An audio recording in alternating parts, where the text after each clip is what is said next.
England's Rugby World Cup preparations have suffered another setback after number 8 Billy Vunipola was banned for 3 matches following his red card for a high tackle against Ireland. It means Vunipola, on paper, the only 8 in this squad, will definitely miss England's World Cup opener against Argentina, but the ban will be reduced to 2 matches if Vunipola takes a tackling course.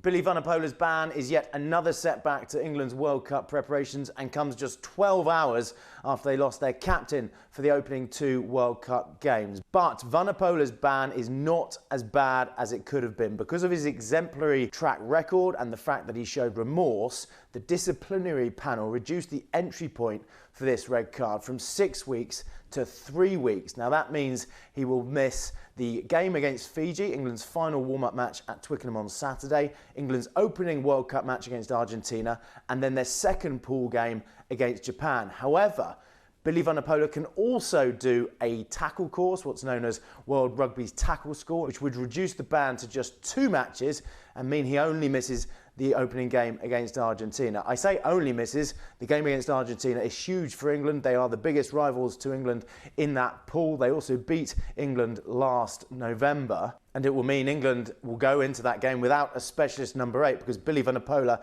is the only specialist 8 in Steve Borthwick's squad. He's got other players who can play in that position, Ben Earl, Lewis Ludlam, but they are not specialist number 8s. Yes, it's a setback, but it's nowhere near as bad a setback as it could potentially have been for Steve Borthwick and his side as they prepare for the World Cup in France. Well, I guess I used to play number 8 when I was under 14 at Harpenden Rugby Club, so maybe Steve will consider me in filling Billy's shoes. But look, we're sad for Billy, but Billy's been brilliant. And as I said before, with all these things, every team is going to deal with issues, whether it's external, whether it's internal, and if we want to be the team that we want to be, we're going to have to deal with all these problems. I mean, yeah, it's been a pretty turbulent couple of days with the news of that. But as a team, it's going to be a measure of us of how we respond to this.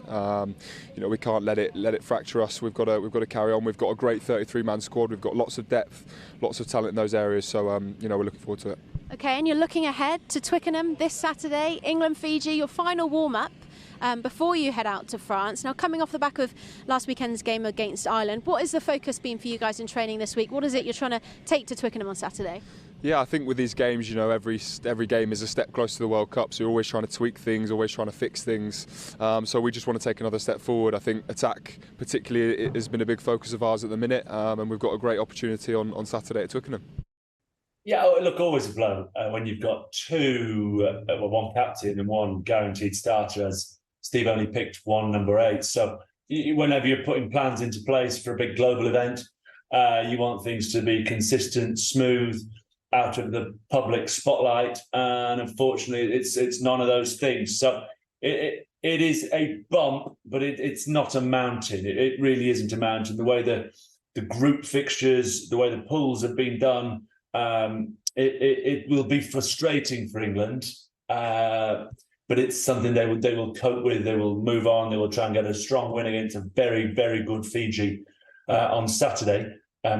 So yeah, it's a frustration.